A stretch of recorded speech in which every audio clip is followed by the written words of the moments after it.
Since launching this specific initiative 4 days ago, over 800 Christian leaders have now registered between this petition we're running and this Zoom call. Let's get right to it. On December 1st, 2025, the Liberal Bloc Coalition, they agreed together to remove the legal protection for sincerely held religious beliefs from Canada's criminal code. Right now, if you preach from the Bible in good faith, you're protected from hate speech charges. Bill C-9 seeks to eliminate that protection. That means pastors preaching Romans 1, parents teaching biblical truth to their children, Christian schools upholding their standards, pro-life ministries, perhaps even believers sharing the gospel, could all face criminal investigation and charges.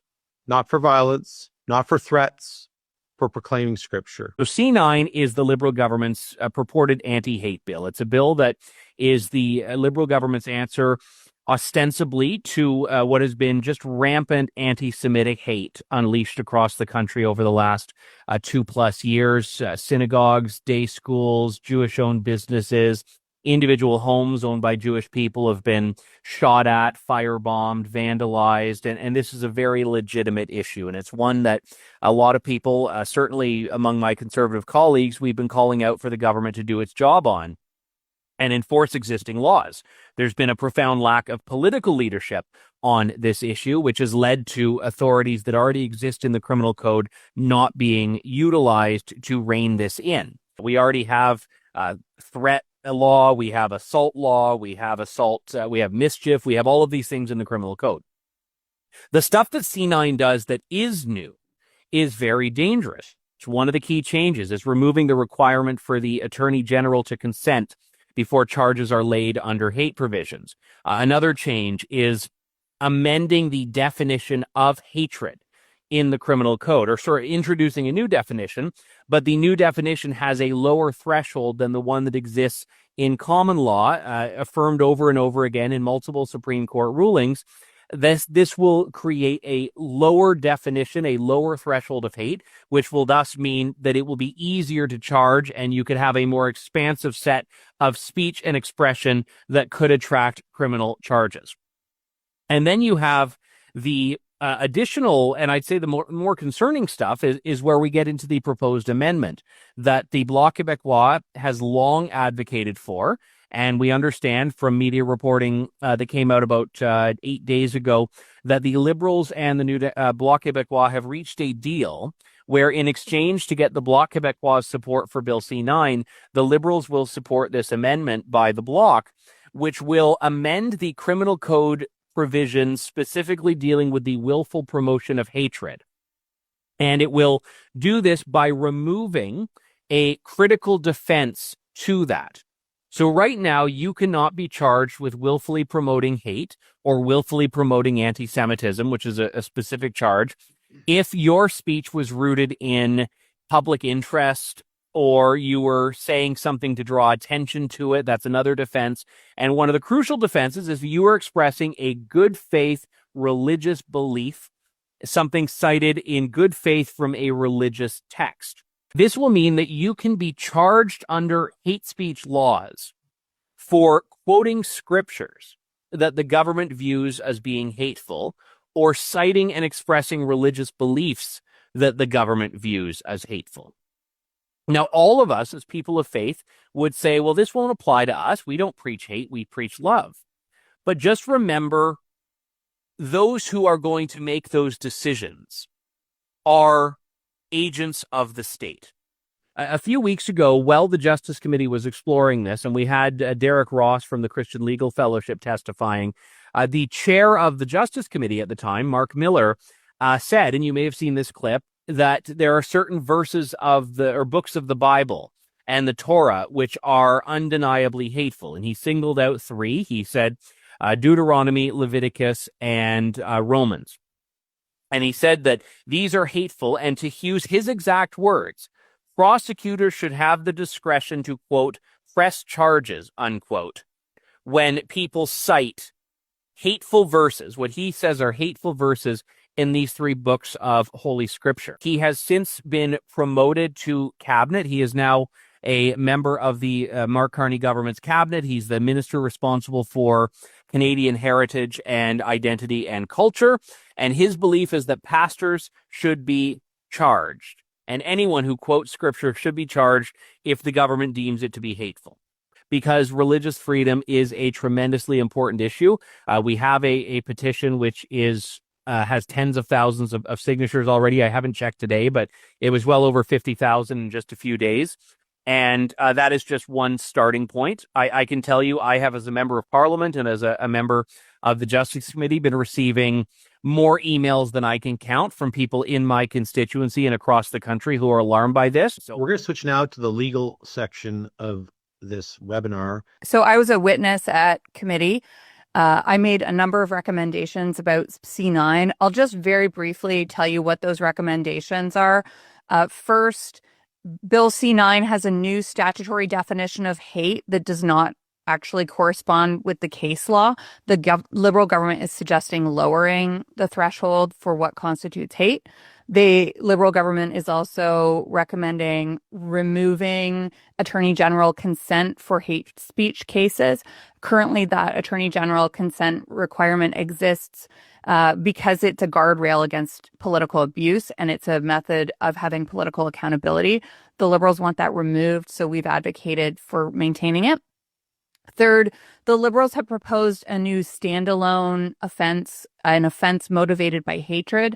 This recommendation is a problem from the government, or this proposal is problematic because it could also apply to non-criminal regulatory offenses, and it creates a risk of duplicative punishment as well as prosecutorial overreach. The government also wants to prohibit what they call symbols of hate. This is vague. It's an ambiguous offense. It could lead to the criminalization of symbols alone that are added by the government by way of regulation. While a lot of these symbols, I think, are abhorrent and worthy of social condemnation, driving these symbols underground actually gives them a lot more power than they deserve, and makes them gives them this mystique and power that actually would lead to more radicalization by driving people underground into these sort of online cycles of radicalization. The last thing that the government's proposing is creating a redundant offense of intimidation near religious and cultural spaces. This, as Andrew talked about, is a result of some of the really disgusting protests we've seen in front of synagogues and Jewish spaces. I think that the response to that is to enforce existing law, which already criminalizes intimidation and harassment, not to create a new law that could also just not be enforced. I can tell you what the definition of hatred is right now. Willful promotion of hatred prohibits the communication of a statement in public that incites hate against any identifiable group where such incitement is likely to lead to a breach of the peace. So that's one. That has an element of violence to it. So that's the first hate speech prohibition. Then there's another prohibition on the willful promotion of hatred, which prohibits communicating statements other than in private communication that willfully promote hate against an identifiable group. So that's the definition right now. The Keegstra has said that hatred connotes a emotion of intense and extreme nature that is clearly associated with vilification and detestation. The problem is all of these definitions of hate, the definitions of hatred are inherently subjective. And when you combine that with removing Attorney General consent, which is supposed to act as this guardrail, it becomes a very individualistic exercise of, did this rise to the level of hatred? And the fact that Mark Miller, a member of parliament who says he is a Christian, thinks that portions of the Bible meet that standard, I think suggests to me that removing the defense could lead to prosecutions for quoting scripture alone, even if it is not right now, because the government says that's not their intention. It could be down the road. Limits on speech, they only expand. They never contract. So How long will it be before the government comes back and says, well, C9 wasn't enough? Even if we take the government at their word that their intention is not to ban portions of the Bible, because they have said that. They said, no, it wouldn't be the text itself that would be criminalized if this amendment were to go through. I do have concerns, 10, 15 years from now, would it? Because it's a limit that's always expanding. Next, we're going to go to the action portion of this call. Proud to be partnering with Michael and a group of other peoples to have started the On Guard project, which is a project that was set up just in response to Bill C9 and its dangerous implications for churches. We must take action now in order to stop this legislation and the amendment to remove religious protections. So how can we do that? We want to call the members of parliament who are probably most waffly on this subject, people who have frankly political skin in the game, and we want to pressure them and let them know that we as Christians are watching. We are willing to stand on guard for our country, for our freedoms, and that we're going to call them and hold them to account on this piece of legislation. So what we want to do is we have curated a list of members of parliament who need to hear from all of you, and not only from you individually, but also from those in your churches, those in your networks, and the organizations that you lead. We have a very large group of people on this call, nearly 900 people on the call right now, and all of you are Christian leaders. You've got people in your circles of influence, and the reality is that if each one of you were to pick up the phone, and if each one of you were to invite 5 others to pick up the phone as well, that the sound would be great in the ears of the members of parliament who have authority to change this legislation. 18, can you share with us a little bit about best practices for these pastors, these ministry leaders, as they're calling members of parliament and they're encouraging people in their circles of influence to do the same? Best practice number 1 is do it. That would be best practice number 1. We got 2 to 3 hours before Andrew and his colleagues are sitting there at the Justice Committee. And I think in times like this, our tendency might be to ingest information. Now is not the time just to ingest information, but it's a time to do this, to pick up that phone and make a phone call. We were recently in a seminar with a senior cabinet minister from the Harper era, and she said to us that when she would get only 3 calls, when her office would get only 3 calls on an issue, it would send like lightning bolts through their office. It would put it on the radar immediately. And she emphasized over and over again, all the other stuff is great, emails, petitions, all that stuff is great. But the most powerful thing that any of us can do is pick up the phone and call. If all of us just did that, it would send shockwaves through our nation. The 2 websites where you can get the phone numbers, I know Josh is putting them in the chat, but write this down as well, because once the call's over, that chat disappears. It's the On Guard website that you got connected to this call with, and it's also formycanada.com. Right on our homepage, there is a button that says C9 target list, and that will give you the phone numbers of those individuals on the Justice Committee.